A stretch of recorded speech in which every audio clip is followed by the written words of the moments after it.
శ్రీ మహాగణాధిపతయే నమః. శ్రీ మహాసరస్వత్యై నమః. శ్రీ గురుభ్యో నమః.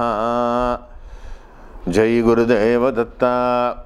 సదాశివసమారంభాం శంకరాచార్యమధ్యమాం అస్మదాచార్యపర్యంతాం వందే గురుపరంపరాం. పరమేశ్వర స్వరూపమైనటువంటి సృష్టికి నమస్కారాలు చేస్తూ ఈరోజు ఈ 2020 జనవరి 1వ తారీఖు నుండి ఫిబ్రవరి 1వ తారీఖు వరకు గల తులారాశి ఫలితాలు ఏ విధంగా ఉంటాయి మీకు నేను తెలియజేస్తాను. తులారాశి వారికి జనవరి 1వ తారీఖు ప్రారంభం లగాయితూ ద్వితీయ స్థానమందు ఉన్నటువంటి కుజుడు, వాక్స్థానమందు ఉన్నటువంటి కుజుడు, తృతీయ స్థానమందు ఉన్నటువంటి కేతువు, రవి, గురుడు, బుధుడు, శని, చతుర్థ స్థానమందు ఉన్నటువంటి శుక్రుడు, భాగ్యస్థానమందు ఉన్నటువంటి రాహువు ప్రధానమైనటువంటి ప్రత్యేక ఫలితాలన్నీ కూడా సూచిస్తున్నాయి. ఈ రాశి వారికి చాలా వరకు కూడా మంచి రోజులు ప్రారంభమయ్యాయని చెప్పాలి. కొంతవరకు చాలా రోజులుగా మీరు పడుతున్నటువంటి కష్టాలకి మెల్లిమెల్లిగా ఒక్కొక్క గ్రహము కూడా అనుకూలమైనటువంటి పరిస్థితులకు మారుతూ ఉంది. అయితే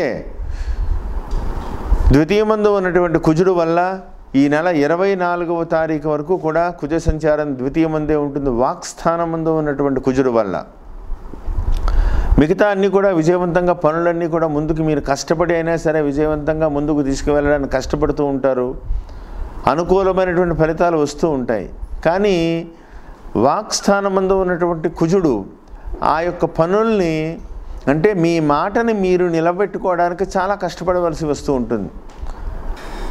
పనులన్నీ విజయవంతంగా పూర్తి అవుతుంది, శ్రమ పడవలసి ఉంటుంది, శ్రమ ఎక్కువ అవుతూ ఉంటుంది.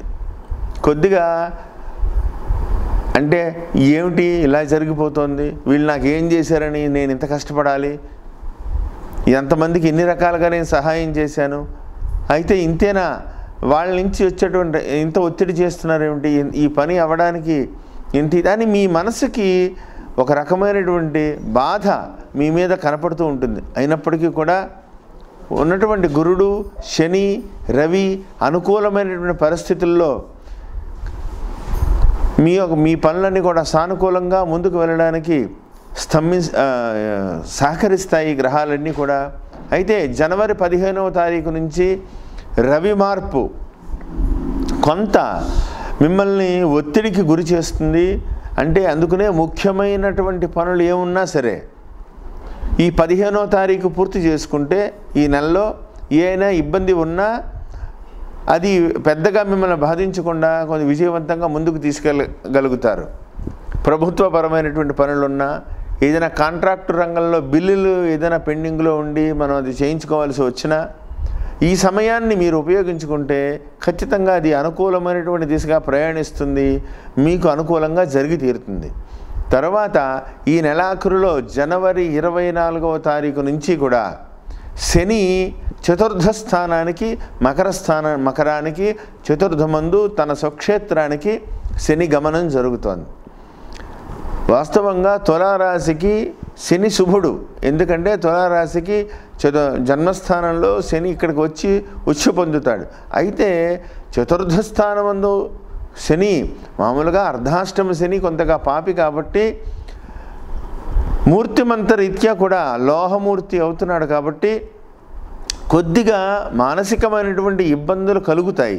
అయితే వ్యక్తిగత జాతకంలో ఉన్నటువంటి యోగాన్ని బట్టి, దశాంతర్దశలను బట్టి ఇవన్నీ కూడా సామాన్యంగా వెళ్ళిపోతాయి, బాధించడు మిమ్మల్ని ఖచ్చితంగా. అయితే చతుర్థమందు ప్రవేశిస్తున్నటువంటి శని వల్ల, భాగ్యస్థానంలో ఉన్నటువంటి రాహువు వల్ల తల్లిదండ్రుల ఆరోగ్యం మందగిస్తుంది. ఖచ్చితంగా వాళ్ళ ఆరోగ్య విషయంలో ప్రత్యేకమైనటువంటి శ్రద్ధ తీసుకోండి. ఏదైనా చిన్న ఇబ్బందులు కలగవచ్చు కాబట్టి శ్రద్ధ తీసుకుని మెడికేషన్కి కొద్దిగా వాళ్ళకి దగ్గరగా ఉంచి వాళ్ళకి ఎందుకంటే తల్లిదండ్రులు చాలా అవసరం కాబట్టి వాళ్ళ యొక్క వ్యక్తిగత శ్రద్ధ చాలా అవసరం కాబట్టి అది ఒకటి. భాగ్యమందు ఉన్నటువంటి రాహు వల్ల 9వ స్థానంలో ఉన్నటువంటి రాహు వల్ల తండ్రికి, చతుర్థమందు ఉన్నటువంటి జరిగినటువంటి శని వల్ల తల్లికి కొంత ఆరోగ్యపరమైనటువంటి ఇబ్బందులు ఇద్దరికీ కూడా కొద్దిగా మిమ్మల్ని ఆందోళన గురి చేస్తాయి. ఈ విషయంలో శ్రద్ధ వహించాలని ప్రత్యేకంగా చెప్పదగ్గ సూచన. ద్వితీయమందు ఉన్నటువంటి కుజుడు స్వక్షేత్రానికి ద్వితీయాధిపతి ద్వితీయమందు ఉండడం కొంతవరకు శుభకరమే అయినప్పటికీ కొంత స్థానం రీత్యా కుజుడు ద్వితీయాధిపతి ద్వితీయమందు, కానీ కుజుడు ద్వితీయమందు ఉండడం వల్ల కొంత ఇబ్బంది కలగజేస్తారు. కాబట్టి అదొక్క విషయంలో ఎవరికైనా ఎదుటి వ్యక్తులకి మాట ఇచ్చే ముందు, ప్రామిస్ చేసే ముందు కొద్దిగా జాగ్రత్తగా ప్రతి విషయాన్ని కూడా ఆచితూచి ఆలోచించి చేయాలా వద్దా, చేస్తే ఎలా ఉంటుంది అనే విధంగా మీరు ఆలోచించుకుని ముందుకు వెళ్ళండి. ఖచ్చితంగా మీరు విజయం సాధిస్తారని చెప్పడంలో ఏమాత్రం సందేహం లేదు. అంతేకాకుండా ఇప్పుడు చాలా రోజులుగా పెండింగ్లో ఉన్నటువంటి పనులు మీకు అవన్నీ కూడా కదులుతాయి, సక్రమమైనటువంటి మార్గంలో పెడతాయి. విద్యార్థులకు మాత్రం కొద్దిగా పరీక్షాకాలంగా ఉంటుంది. కష్టపడి చదవాలి. ఎక్కువ కష్టపడితే కానీ మీ టార్గెట్ని రీచ్ కాలేరు. అదొకటి విషయంలో మాత్రం విద్యార్థులు ఏమాత్రం అశ్రద్ధ చేసినా ఇబ్బందులను ఎదుర్కొనేటువంటి పరిస్థితులు కనపడుతున్నాయి. కాబట్టి ఎందుకంటే విద్యార్థి అనేవాడు భవిష్యత్తుకి చాలా అవసరం. కాబట్టి మీరు శ్రద్ధ వహించాలని ప్రత్యేకంగా చెప్పదగ్గ సూచన. ఈ తులారాశిలో పుట్టినటువంటి విద్యార్థులు మన భారతదేశ సైన్యంలో కానీ, అదే కాకుండా మనకి గగనంలోకి వెళ్ళినటువంటి ఎంతోమంది గొప్పవాళ్ళకి కూడా తులారాశిలో పుట్టి ఉన్నారు. మహనీయుడు అయినటువంటి ఎంతో గొప్పవాళ్ళు తులారాశిలో పుట్టి ఉన్నారు. వీళ్ళ రాశి వాళ్ళకి ఆత్మవిశ్వాసం ఎక్కువ, ఆత్మాభిమానం కూడా ఎక్కువ. మానసికమైన చిన్న మాట అన్నా సరే పడలేరు వాళ్ళు. అదేవిధంగా వీళ్ళ యొక్క స్థితిగతులన్నీ కూడా నడుస్తూ ఉంటాయి. ఈశ్వరుడి దయతో కొద్ది రోజుల్లోనే విజయవంతమైనటువంటి స్థితులన్నీ కూడా మీకు కలగాలి. తొందరపడి ఎటువంటి నిర్ణయాలు చేయవద్దు. ప్రతి విషయాన్ని కూడా ఆలోచించి ఆచితూచి నిర్ణయం చేయండి. వాహనం నడిపేటప్పుడు జాగ్రత్త. చతుర్థమందు ఉన్నటువంటి శని వల్ల మీ వాహనం రిపేర్ కావచ్చు. అయినా సరే మీరు దాన్ని జాగ్రత్తగా చూసుకుంటే మీరు బయటపడతారు. జాగ్రత్తగా ఉండండి. విద్యా విషయంలో జాగ్రత్త. వ్యవసాయదారులకి కొంత అనుకూలంగా ఉంది. పంట లాభిస్తుంది ఖచ్చితంగా. చతుర్థమందు శని వల్ల నువ్వుల పంట కానీ, లేదా మినుముల పంట, నువ్వుల పంట, ఆయిల్ రంగంలో ఉన్నటువంటి వ్యాపారస్తులు కానీ, కొబ్బరి నూనె సంబంధించినటువంటి వ్యాపారస్తులు కానీ, నూనె చెరువులు, రొయ్యల చెరువులు ఇటువంటి వ్యాపారస్తులకైతే అపూర్వమైనటువంటి కాలము. మీకు ఖచ్చితంగా పట్టిందల్లా బంగారంగా ఉంటుంది. కష్టపడి ఫలితాలను తెచ్చుకోండి. ఈశ్వరుడి దయ వల్ల విజయవంతమైనటువంటి దిశగా మీరు ముందుకు వెళ్తారు. ప్రభుత్వోద్యోగులకి కొంత పరీక్షాకాలంగా ఉంటుంది. మాసాంతంలో కొద్దిగా జాగ్రత్తగా ఉండండి. ఎవరిని అతిగా నమ్మవద్దు. మీ వల్ల మీకు మంచి మాటలు చెప్పి మీ దగ్గర పని చేయించుకుని పక్కకు వెళ్ళి మిమ్మల్ని బ్లాక్మెయిల్ చేసేటువంటి సూచనలు కనపడుతున్నాయి.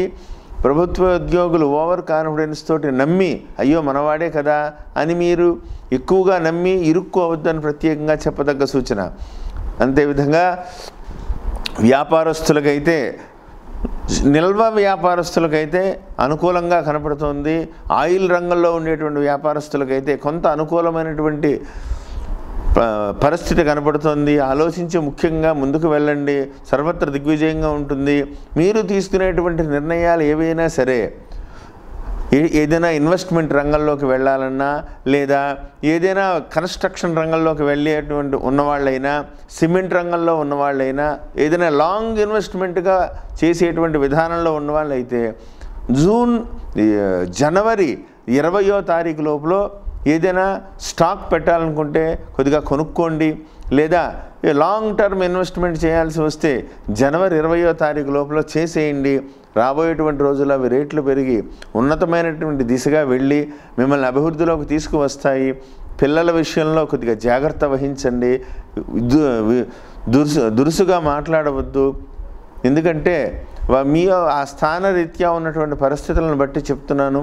వాళ్ళు మంచి మాటలతోటే మీకు అనుకూలంగా మార్చుకోవడానికి ప్రయత్నం చేయండి. ఎందుకంటే వాక్స్థానమందు ఉన్నటువంటి కుజుడి యొక్క ప్రభావం పిల్లల మీద చతుర్థ దృష్టితో పంచమ స్థానాన్ని కుజుడు చూడడం వల్ల పిల్లల విషయంలో కొద్దిగా ఇబ్బందులు తలెత్తే అవకాశాలు ఉన్నాయి. జాగ్రత్తగా ఆలోచించి ప్రతి చిన్న విషయాన్ని ఆలోచించండి. ఈ మాసమంతా కూడా ఈశ్వరుణ్ణి పూజించండి. ఖచ్చితంగా మీకు మంచి అనుకూలమైనటువంటి దిశగా కలుగుతుంది. మహావిష్ణువుని ఆరాధించండి. మహావిష్ణువు ఆలయానికి వెళ్ళి 21 సార్లు పరమేశ్వరుణ్ణి నమో నారాయణాయ అని చెప్పేసి వెంకటేశ్వర స్వామి గుడికి వెళ్ళి 21 సార్లు ప్రదక్షిణం చేసి స్వామివారికి తులసిమాల సమర్పించండి. ఖచ్చితంగా పరమేశ్వరుడి దయతో ఆనందకరమైనటువంటి జీవితాన్ని మీరు గడుపుతారని, విజయవంతంగా ఉండాలని కోరుతూ ఉంటారని ప్రత్యేకంగా చెప్పదగ్గ సూచన.